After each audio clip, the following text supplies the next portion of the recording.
Considering your book covers. If a picture paints 1,000 words, your cover is right up there painting images and setting expectations for your readers. Even though it may mean more to you than anyone else, your cover, your title, and your name will be all linked together, perhaps for a long, long time. But we hope not, for the wrong reasons. Just take a little Google search online for reimagined paperback covers of classic novels. I found this hilarious remake. Take Wuthering Heights. This is my stately copy with woodcuts, and on screen, somewhere, a paperback redo. Is that Bogart? Well, the tagline says, "Here's looking at you, Kathy." Hello and welcome back to my writing journey. I'm Ellen Byerrum, a mystery writer and author of the Crime of Fashion mysteries, as well as the 1930 Art Deco post-Prohibition mysteries. I also write plays, short stories, and the occasional children's book.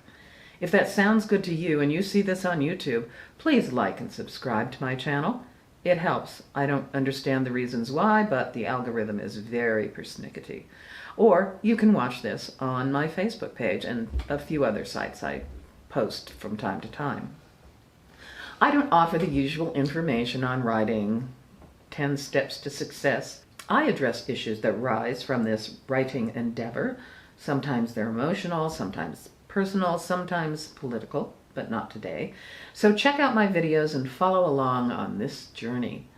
Today I'm thinking about book covers for a couple of reasons. First, I've finally re-released the ebook version of Veiled Revenge, the last Crime of Fashion mystery that was traditionally published by Penguin Putnam as paperback originals.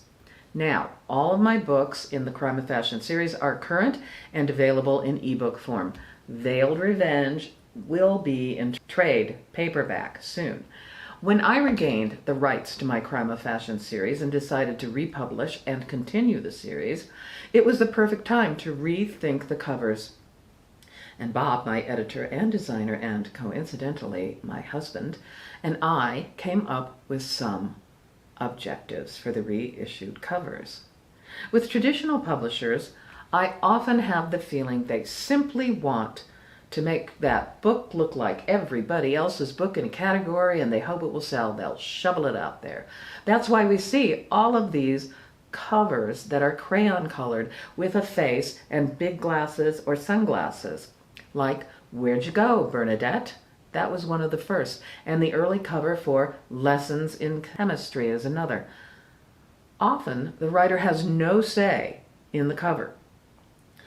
It is presented as a rare jewel, and you are expected to say, "Oh, thank you," and not gasp in horror. I had a friend with a 3-book deal, but the publisher drastically changed each cover.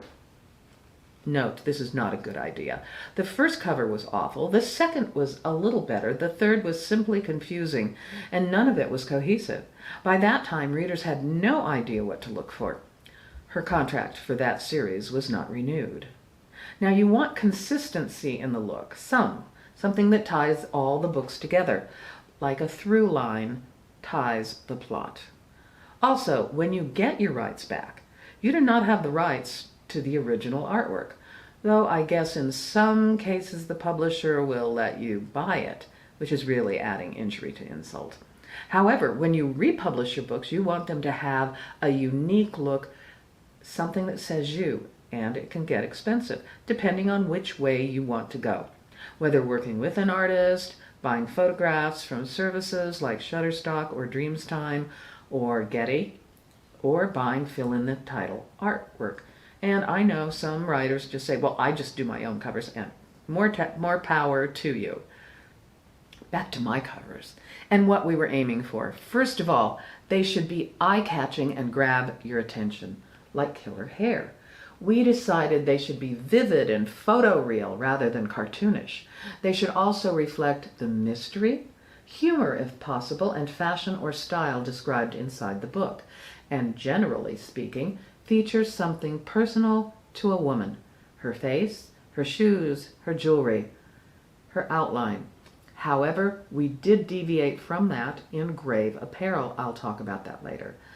The books should look as if they belong to the same series, and as important as anything else, they must be easily seen and read online in a thumbnail image. And you know what I'm talking about.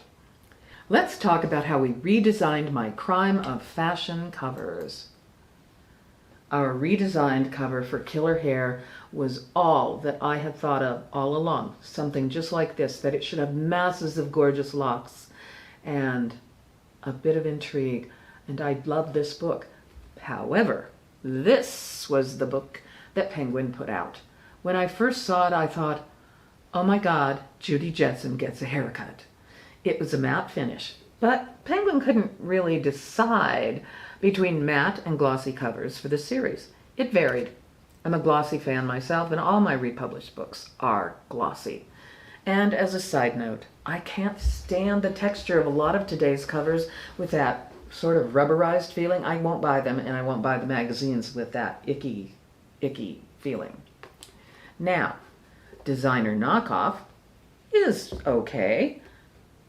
Let me set that down. Sorry, it's just musical books. This paperback is pretty, but you can't see it on the shelf because the title is so pale you can't read it, not easily. And it doesn't suggest anything about the story. It just looks like shopping. The redesigned cover is bolder, brighter, and hints at a previous murder that affects the current mystery, something that happened years ago, like a desiccated skeleton. Some covers are more difficult than others. We have found photos on Shutterstock and sometimes used only a fraction of a photograph. In the case of Grave Apparel, which is a Christmas mystery involving children, we finally had our own photo shoot with this little angel in a Santa cap in our backyard. We discovered that we could take pictures in cemeteries, but we weren't allowed to put a Santa cap on the headstones. But I wanted to say Christmas and grave, so we bought this angel in an antique store and took her home. I think the resulting image is sweet and arresting, and I want to know the story. This first book was lively and red, but didn't say holiday to me. The Penguin Putnam artist also worked a graphic Easter egg into every title, Grave Apparel. This has a little shovel in it, which was my suggestion after the first view I had.